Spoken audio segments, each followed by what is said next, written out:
Hola, nuevamente tengo el gusto de estar con ustedes hoy. Habíamos quedado la vez anterior pues de que íbamos a seguir profundizando sobre algunos aspectos y entonces quiero retomar algunos de los conceptos que vimos la vez anterior muy rápidamente para que creemos contexto. Y la vez anterior habíamos hablado de ese ciclo hermoso que son las creencias, las creencias cómo se convierten en pensamientos, los pensamientos se convierten en emociones, después en acciones, eso crea los hábitos que tenemos nosotros y por último entonces constituye lo que es la vida. Entonces hablamos de la importancia que tienen las creencias en nuestra vida y que depende del tipo de creencias que tengamos será entonces nuestra vida será una vida de logros, de posibilidades o por el contrario será una vida de dificultades y de fracasos. Finalmente entonces hablamos de que ahí se crean los pensamientos y que esos pensamientos generan unas emociones.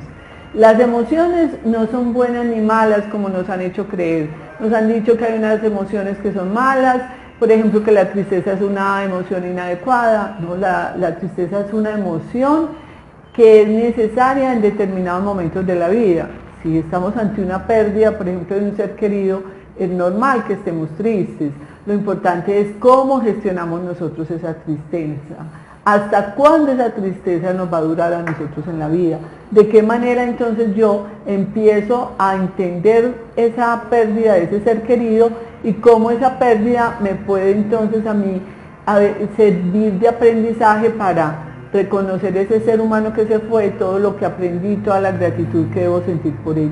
Entonces la tristeza no es mala, la tristeza la sentimos en determinados momentos.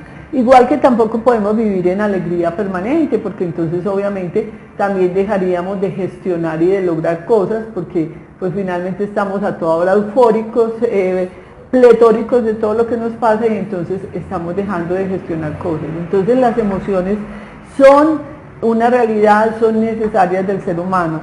Ahí entonces Stephen Covey, que es uno de los gurús de la administración y uno de los hombres que más ha profundizado en estos temas, habla de lo que es el efecto 90-10, y es que realmente nosotros, el 10% de lo que pasa en nuestra vida, nosotros no lo podemos controlar, pero el 90%, que ahí es donde se marca la diferencia, sí lo podemos controlar, es qué hacemos nosotros con esas emociones. Entonces puede que yo no pueda cambiar una situación como la pérdida de un ser querido, pero la diferencia está en qué hago yo con esa emoción que me genera esa pérdida. Entonces realmente ese 90% de nuestra vida, que es el que nosotros podemos controlar, podemos cambiar, es una responsabilidad de cada quien. Por eso entonces vamos a empezar a analizar qué tipo de emociones estamos teniendo y qué estamos haciendo con esas emociones, cómo las estamos gestionando. Y seguramente nos vamos a dar cuenta que cambiando la forma como manejamos las emociones, vamos a empezar a tener grandes cambios en nuestra vida y en nuestra relación con los demás. Seguimos entonces en contacto, muchísimas gracias nuevamente por estar aquí escuchándonos y viéndonos y les deseo entonces que tengan un feliz resto de día.